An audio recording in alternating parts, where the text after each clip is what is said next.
하나님께서 우리에게 주시는 말씀 누가복음 7장 1절에서 10절 말씀을 봉독합니다. 예수께서 모든 말씀을 백성에게 들려주시기를 마치신 후에 가버나움으로 들어가시니라. 어떤 백부장의 사랑하는 종이 병들어 죽게 되었더니 예수의 소문을 듣고 유대인의 장로 몇 사람을 예수께 보내어 오셔서 그 종을 구해 주시기를 청한지라.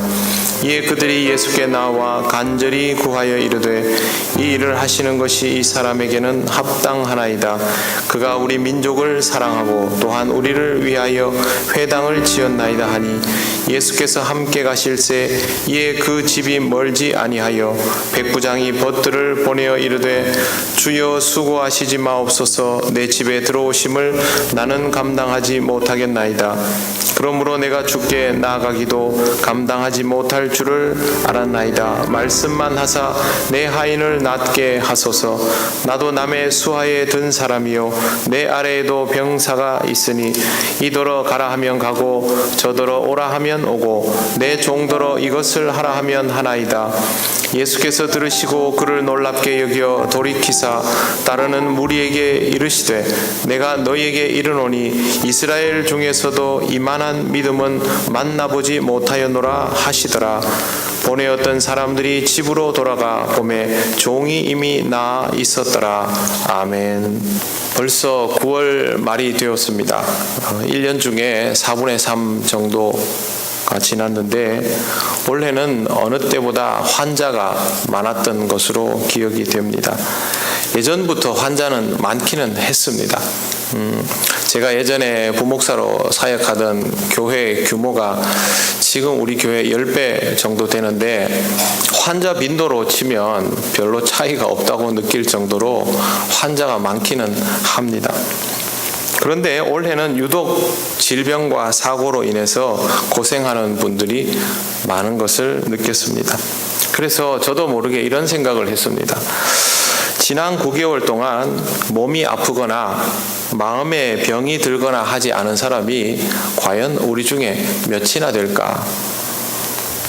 저는 당연히 병원에 여러 번 다녀왔습니다. 심각한 건 아니지만 제 생활에 지장이 될 만한 것들이 한 살씩 먹으면 자꾸 뭐가 생기더라고요. 그래서 어쩔 수 없이 병원에 다녀왔지만 전혀 큰 것들은 아니었습니다. 여러분 최소한 한 번 이상 올해 병원을 찾아서 치료를 하였거나 가족을 위해서 병원을 찾았거나 아마 그런 경험이 있을 겁니다. 민간 처방도 치료라고 한다면 우리 중에 아프지 않았거나 병원에 가보지 않은 사람은 아마 없을 듯 합니다. 아픈 것은 이제 우리 생활의 일부가 되었습니다. 발달된 치료법과 의사 선생님들이 우리 가까이에 있지만 이렇게 아플 때마다 경험하는 두려움과 힘겨움은 분명히 큰 부담임에 틀림이 없습니다. 마음의 타격을 입을 때도 참 많습니다. 내가 아파도 마음이 힘들고 내가 아끼고 사랑하는 사람들이 아플 때마다 마음이 아프기 때문입니다. 이럴 때 우리가 어떻게 해야 될까요? 또 어떤 태도가 필요할까요? 오늘 말씀을 통해서 함께 중요한 것들을 알아보려고 합니다. 예수님은 말씀을 가르칠 때 주로 한적한 교회를 찾으셨습니다.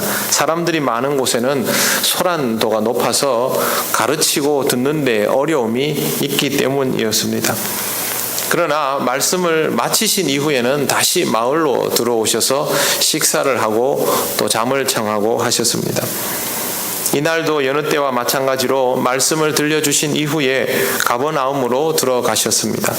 그때 한 백부장이 유대 장로 몇 사람을 예수님께 보내었습니다.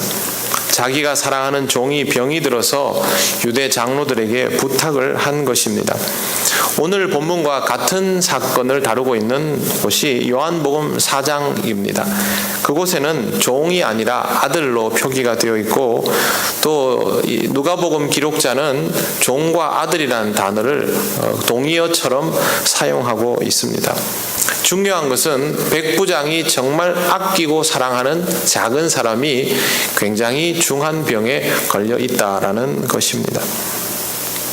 여기에 등장하는 백부장은 우리가 쉽게 알고 있는 로마의 백부장이 아닙니다. 예수님 당시에는 아직 로마가 군사적으로 직접 관할을 하고 있던 시대가 아니라 헤롯 안티파스가 통치하던 시절이었습니다. 그래서 이 시절에 백부장이 로마의 편제를 따르고 있기는 하지만 로마인이라고는 단정할 수 없는 인물임에 틀림이 없습니다. 물론 유대인은 아닙니다. 이방인인데 이 지역을 관장하고 있는 백부장, 그렇게 이해할 수 있습니다. 이방인이었던 그의 부탁을 유대 장로들이 적극적으로 들어준다면 두 가지 이유 중에 하나일 것입니다. 하나는 정치적인 이유일 것입니다. 당시 백부장은 치안을 담당하고 있지만 실질적으로는 군대를 보유하고 있는 사람이기 때문에 요즘으로 말하면 경찰서장 그리고 그 지역에 주둔하고 있는 부대장을 합쳐 놓은 듯한 상태입니다. 당연히 지역의 유력자이고 그 지역에 있는 지도자들은 이 백부장의 눈치를 볼 수밖에 없는 상황입니다. 하지만 성경에는 그에 관한 내용은 전혀 없습니다. 유대 장로들이 이례적으로 찾아온 데는 특별한 이유가 있기 때문입니다. 유대의 장로가 공인되지 않은 랍비를, 그것도 젊은 사람을 일부러 찾아올 때에는 그만한 이유가 있겠지요. 4절 보십시오.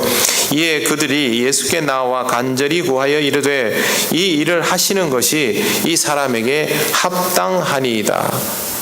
예수님이 그 사람의 부탁을 들어주는, 그 사람의 종을 낫게 해주는 것이 합당하다, 당연히 해야 될 일이다라는 식으로 말합니다. 유대인들이 이방인에 대해서 이런 말을 할 리가 없습니다.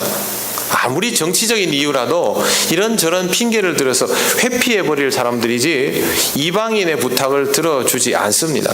그만큼 유대인들은 폐쇄적인 사람들이죠. 그런데 이유가 5절에 나옵니다. 그가 우리 민족을 사랑하고 또한 우리를 위하여 회당을 지었나이다 하니, 이랬습니다. 일제강점기에 일본 사람들이 99% 나빴지만 그 중에도 우리나라 사람들을 챙겨주던 인물들이 있었습니다. 독립열사를 도와주던 인물들도 있었죠. 그런 사람들은 자신이 가지고 있는 사회적인 지위를 이용해서 우리나라 사람들을 보호했습니다. 그게 뭐 일본이 싫고 우리나라가 좋고 그런 의미가 아니라 인권을 지키기 위한 인격적인 사람의 태도였던 것이죠.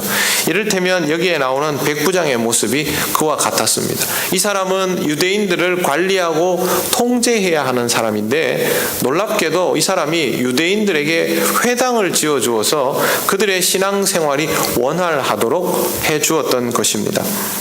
뿐만 아니라 이런 표현도 합니다. 우리 민족을 사랑하고, 굉장히 특별한 사람이라는 것이죠. 백부장은 좋은 사람임에 틀림없습니다. 하지만 이런 사람에게도 아픔은 생깁니다. 훌륭한 인격을 가진 사람도 병에 걸리고 사고를 경험합니다. 그렇기 때문에 환난과 질병은 징벌이라고 말할 수 없습니다.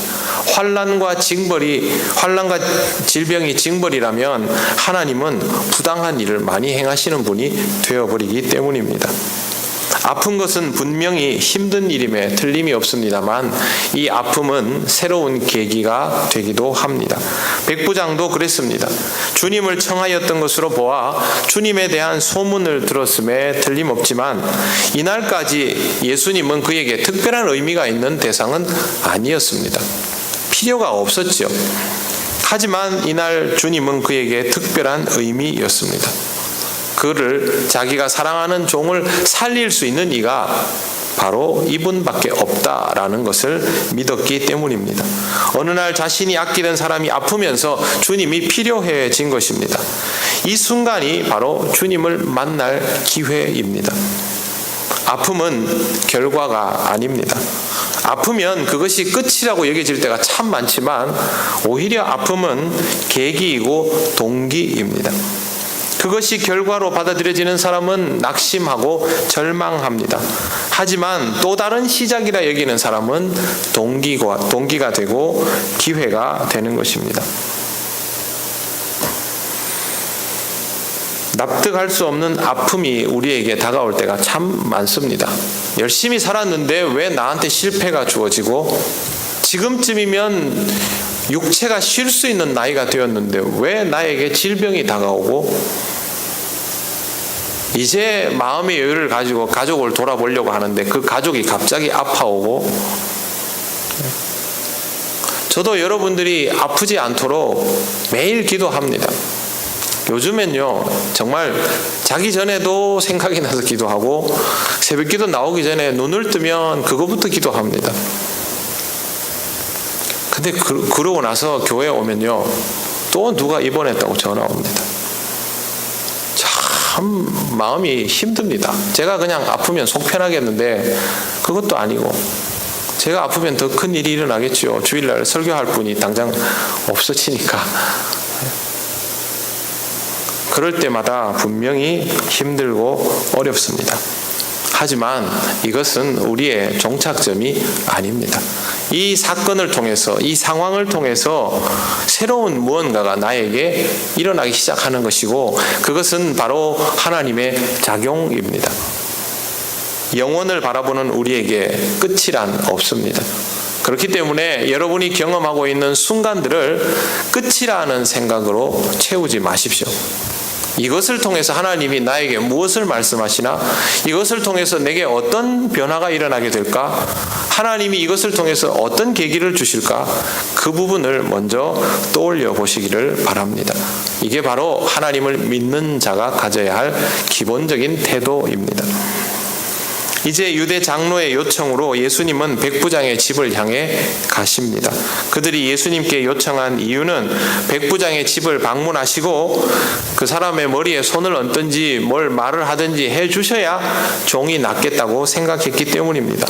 이런 기대는 당연하지 않습니까? 우리도 주님을 향하여 이런 당연한 기대를 하면서 살아갑니다.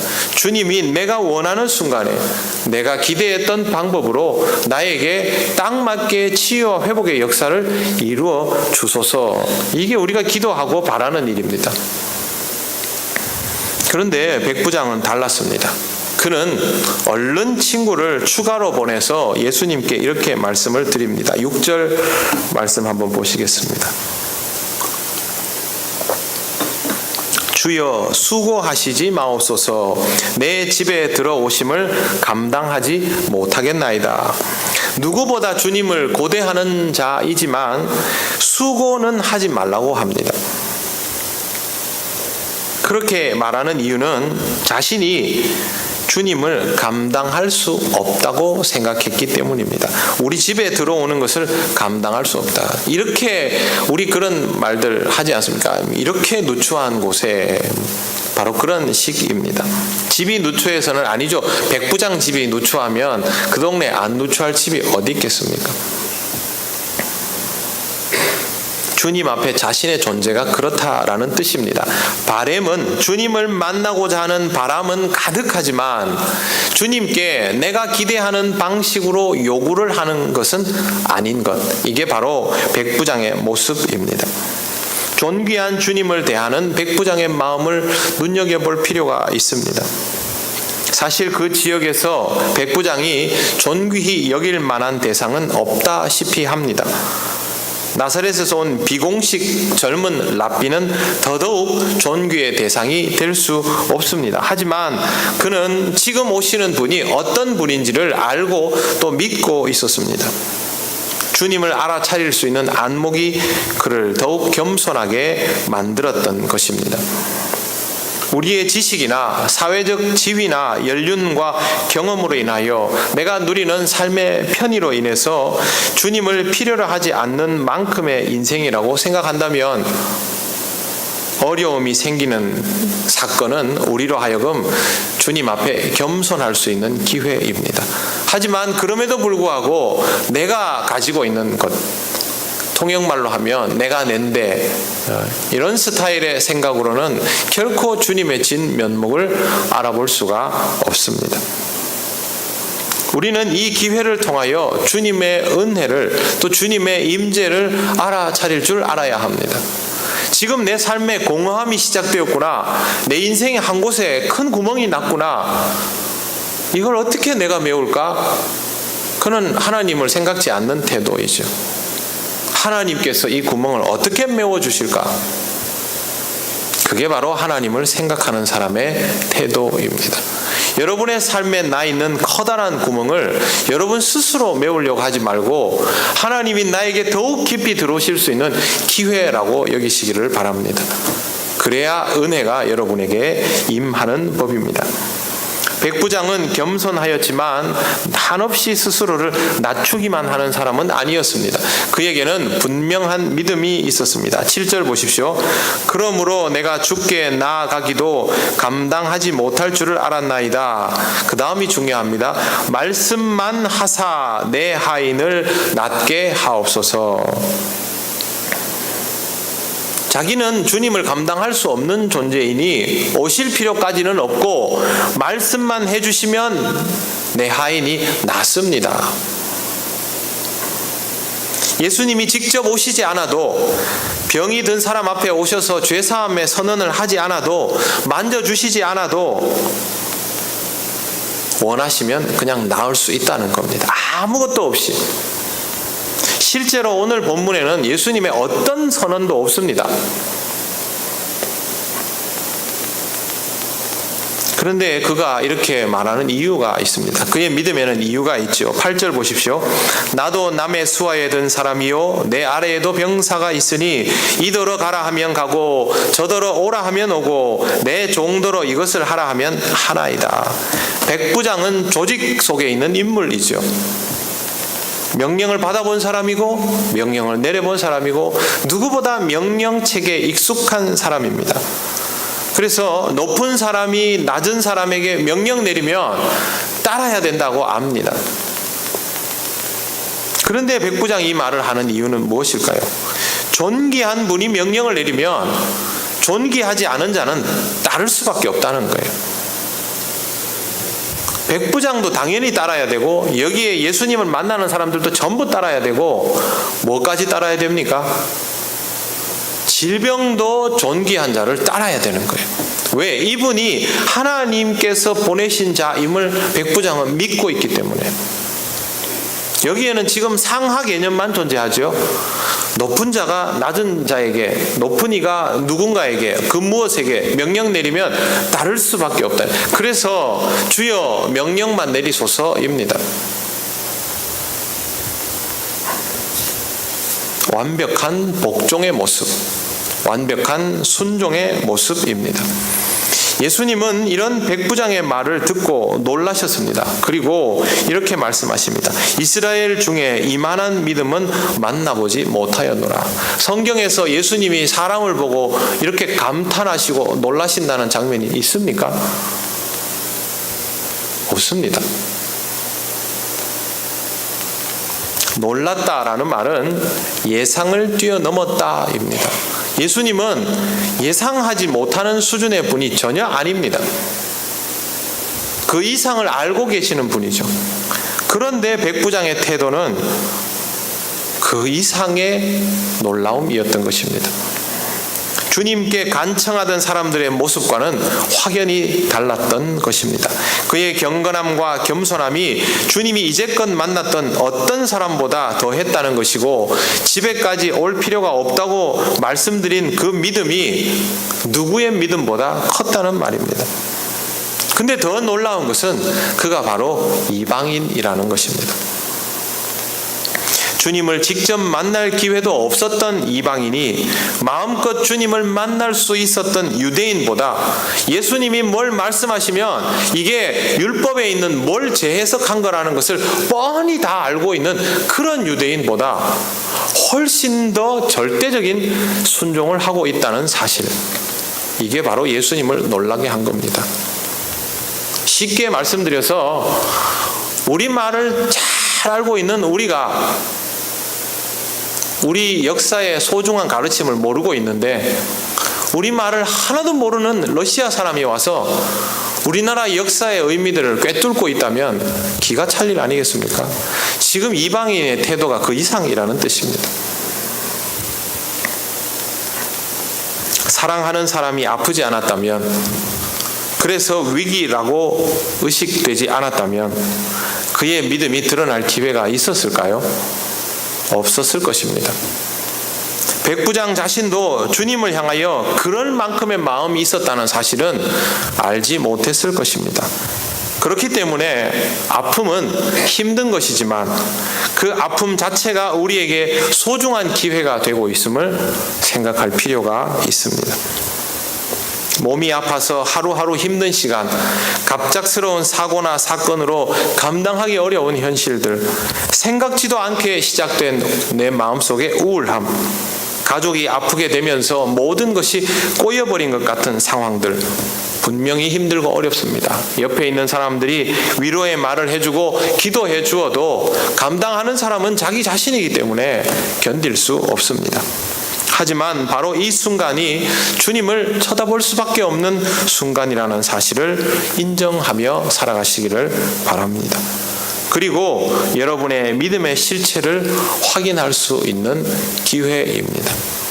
부끄럽게도 저는 저희 집에 둘째 아이가 그 장애 판정을 받기 전까지 하나님 앞에서 그렇게 적극적이지 않았습니다. 신학교를 졸업하고 나서도 마찬가지였습니다. 그런데 한나가 자폐가 있다라는 사실을 받아들이려고 하니까 안 받아들였어요. 그래서 예전에 말씀드린 것처럼 석 달 동안 제 기도 제목이 저하고 한나하고 바꿔달라는 거였습니다. 제가 아무리 머리를 써봐도 그냥 막 우겨서는 안 될 것 같고 하나님하고 거래는 해야 되겠는데 거래를 하려면 제 인생이랑 한나 인생이랑 바꿔야 된다고 제 딴에는 계산을 한 겁니다. 참 바보같지요. 그러나 그때부터 기도를 할 수 있게 되었습니다. 여러분 신앙생활이 언제부터 구체화됐을까? 등 따시고 배부르고 내 마음대로 뭐 다 될 때 여러분 알아서 제발로 주님 앞에 나와 엎드려서 기도하고 그게 됩니까? 정말 훌륭한 사람이죠. 안 됩니다. 지금 매일매일 기도하는 분은, 매일 말씀 보는 분은 하나님께서 그렇게 할 수밖에 없도록 몰아놓은 상황을 다 가지고 있습니다. 그 인생이 좀 드라마죠. 제가 목회하면서 드라마를 별로 안 봅니다. 드라마 볼 게 없어요. 사는 게 전부 드라마인데. 근데 여러분 그것 때문에 신앙생활 하고 있지 않습니까? 그것 때문에 평안하여진 이후에도 하나님 붙들고 놓지 않고 살아가고 있지 않습니까? 그래서 우리에게 다가오는 시련과 아픔은, 역경과 고난은 나쁜 것만이 아닙니다. 오히려 주님을 만날 수 있는 더 귀한 기회를 얻었다라는 사실을 믿음으로 경험하시기를 바랍니다. 제가 이 말씀을 보면서 궁금했던 게 있습니다. 성경 마지막에 이렇게 되어 있습니다. 보내었던 사람들이 집에 돌아가 보니 종이 이미 나아 있었다. 원했던 대로 방문하지 않고 치유가 이루어졌습니다. 그러면 백부장이 주님을 만났을까요? 만나지 않았을까요? 이런 건 안 궁금해 보셨죠? 만났을까요? 안 만났을까요? 만났다는 기록이 없죠? 전혀 없습니다. 근데 성경 한번 보시면요. 9절 말씀 보십시오. 예수께서 들으시고 그를 놀랍게 여겨, 그 다음에 뭐라고 되어 있습니까? 돌이키사. 이게 무슨 뜻입니까? 돌이키사. 지금 길을 가고 있었죠. 백부장 집으로 가고 있었죠. 근데 예수님이 백부장이 전하는 말을 백부장 친구들부터 들었죠. 그리고 나서 놀랐습니다. 그래도 그렇지, 그러고 가야죠. 원래는. 저도 목회해 보면 교인들이 다 하고 목사님 신방 오지 마세요. 안 와도 됩니다. 그렇다면 다 갑니다. 왜? 가야 됩니다, 결국에는. 근데 예수님 어떻게 하시냐면요. 이거 참 대단한 믿음이네. 이러고 그냥 돌아서 버립니다. 만날 일이 없는 거죠. 그러면 백부장과 예수님은 만난 것입니까? 만나지 않은 것입니까? 만나지 않았는데 만난 것입니다. 주님과 우리와의 만남은 꼭 보이는 만남이어야 하는 것은 아닙니다. 그러면 우리한테 무슨 믿음이 필요합니까? 그냥 주님 만날 수 있는 자리만 찾으러 다니면 되는 것이죠. 성경은 그렇게 말하지 않습니다. 백부장은 주님을 만나지 않았지만 그 만남 없는 만남이 이루어졌음을 우리에게 분명히 보여주고 있습니다. 주님의 은혜와 우리의 믿음은 만남 없는 만남을 이루어 줍니다. 여러분 지금 주님을 만나고 있습니까? 믿음이 있으면 주님을 만나고 있는 중입니다. 그러나 믿음이 없으면 주의 전에 나와서 아무리 앉아 있어도 주님을 만나지 못합니다. 그런 사람에게는 평안한 삶이 있어도 평안하지 않고 시련을 극복한 이후에도 만족감이 없습니다.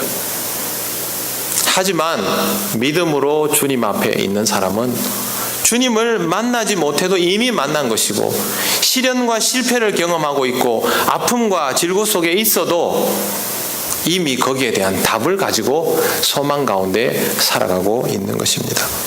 사랑하는 성도 여러분, 여러분이 믿음을 가지고 여러분의 경험하고 있는 현재들을 하나님 앞에, 주님 앞에 내어놓으실 수 있기를 바랍니다.